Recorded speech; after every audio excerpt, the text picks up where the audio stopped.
What is up, guys? Another sites. In this video, I'm going to show you how to add music with Canva. So first, you need to head over to your Canva's website, and then when you're logged in, you will be redirected to the homepage. From here, you need to click on video, and then you have multiple forms to upload the video. So if you have any, you can just choose the format and upload the particular video that you would like. But if you don't have any video, just like me, you can just choose the video templates from Canva, which are pre-made.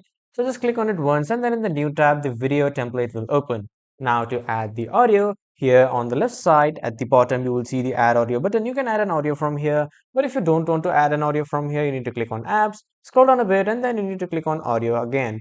After that, if you want to generate your voiceover, you need to click on record voiceover, and then you can record your own personal voiceover. If you want to generate an AI voice, you can click on generate AI voice. But if you want free music, which is free of cost and is inbuilt in Canva, you can click on this music free, and then you can choose any of the music that you like.